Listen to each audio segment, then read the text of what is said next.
Hey everyone, I am Robin the Copy Bitch. This is Stewie, my sidekick sloth, and today we are going to talk about how to write a blog post fast.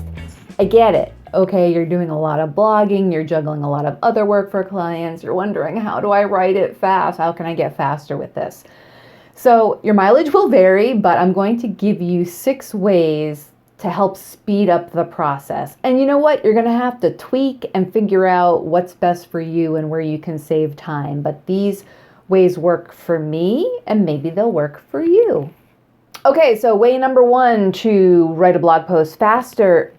Think about different blog formulas. Pick one before you sit down to start writing and stick to it. What do I mean by blog post formulas? So the format of your blog post, yes, you have to think about SEO and bolding and headlines and things like that, but there are also other formulas that you can think about. You have the question and answer format. That can be a really great way to frame a blog post. I use it a lot for a medical client that I work with, so we'll talk about a condition and I just go back and forth between the doctor in a question and answer format. Like, what is the condition? What are the symptoms? How is it diagnosed? What are the treatment options? That can work really, really well.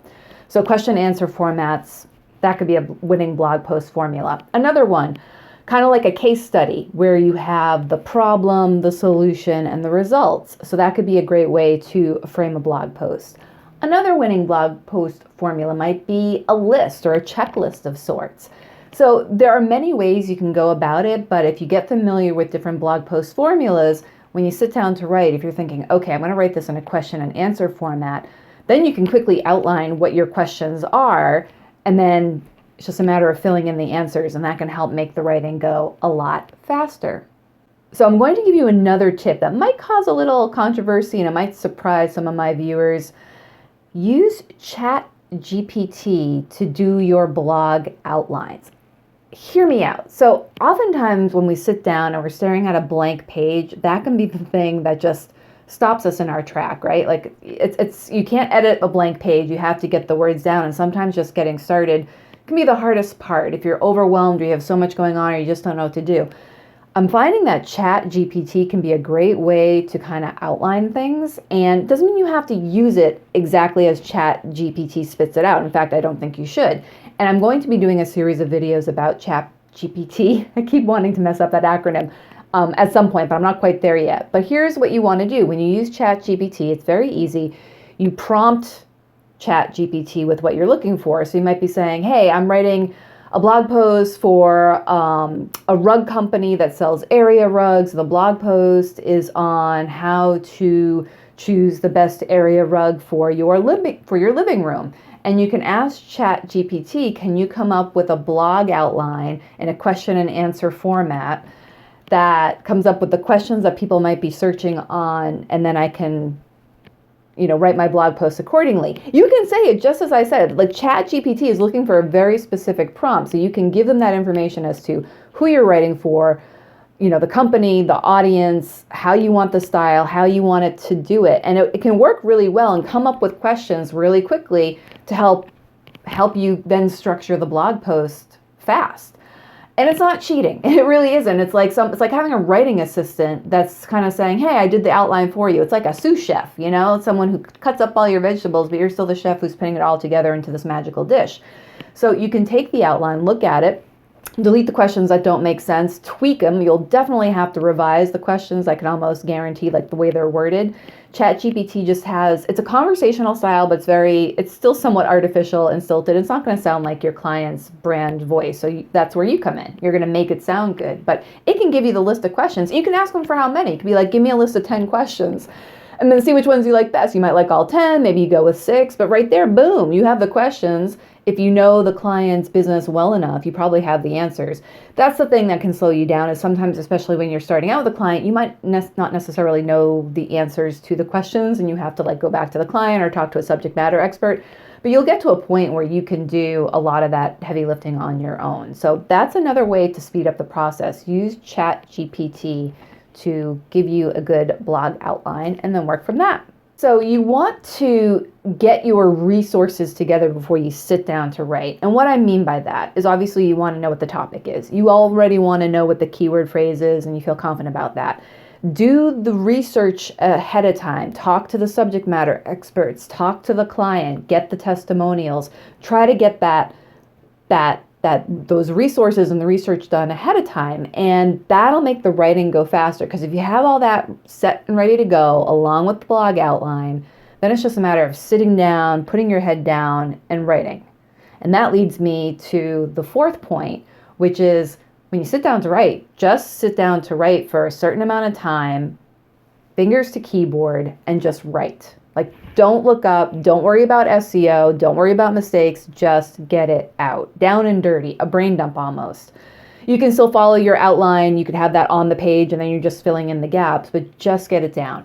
Here's a technique that I have used a lot over the last 20 plus years. It's called the Pomodoro technique. I don't know if you've heard of it, but Pomodoro, I believe, is tomato in Italian. I could be messing that up, but I believe that's what it is. And it's based on an egg timer that looks like a tomato. You probably have seen them. Maybe your grandmother had one. Little timer that looks like a tomato. And what you're supposed to do with the Pomodoro technique is you set the time for 25 minutes and you just write. Like, fingers to keyboard, you don't look up, you just write. Then you take a 5-minute break. And then you keep repeating the process until you're done. You'll be amazed, I think, because I was amazed when I would do this process. Sometimes that's all you have to do is be like, I'm just going to write for 25 minutes. And once you get started, it's like you break through whatever has been stopping you, or you can just get it done. It's amazing what you can bang out in 25 minutes. And then you can take a 5-minute break. And if you have to go back, you can do that. So the Pomodoro technique is one great project or time management solution. I'm sure there are many others. You can just Google time management solutions and see what's out there, but that technique works for me. Give it a try, see if it works for you.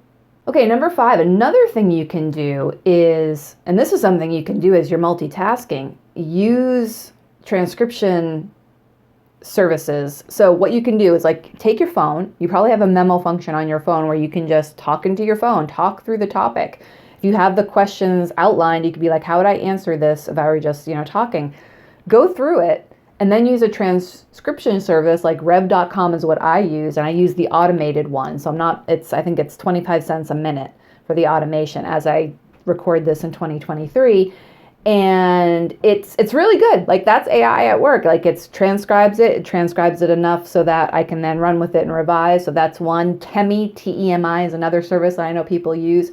So what you do is you dictate the answers to the blog post or, the content, just talk it through and then have it transcribed, and then you can work from that. So that can cut down on time as well. So that's something you could do on your daily walk or as you're bringing the kids to school or whatever. That's another way to perhaps speed up the process a little bit.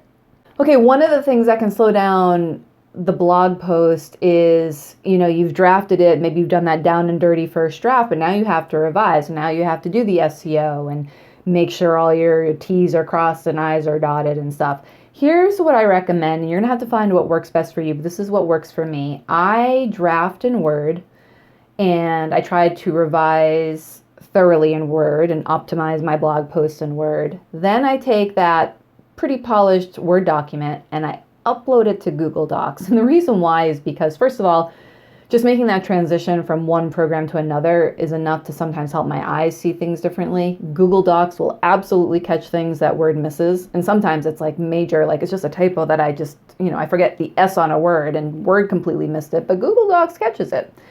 So you can just revise, proofread in Google Docs. That's also the place to maybe turn on a writing assistant like Grammarly if you use that. I use Grammarly in Google Docs, not on Word, and that helps me really, really polish and make it a much better blog post for the client. That does add in time, but if you give a polished product to the client and they don't have to come back to you for errors or revisions, you are going to be saving time. So you just need to remember that when you're writing a blog post for a client that you have to build in the proofreading time. It's just not a matter of, getting it down on paper and reading through it once. You actually have to, revise and make sure it's optimized for search and double check things and spelling and grammar and, flow and clarity and tone and all that sort of good stuff. Anyhow, hopefully some of these suggestions resonated with you. If you try some, let me know in the comments. I'd love to hear. If you have other suggestions, please share, because this is what I want this space to be, a place where we can share ideas, talk about what works for you, because what works for you might work for someone else. What works for me might not work for you. And that's okay. That's what makes everything go around, right? Yeah. I am Robin the Copy Bitch. This is Stewie, my sidekick sloth. If you liked this video, if you got anything good out of it, give it a thumbs up. If you didn't like it, you just move along. And we will see you next time. Bye.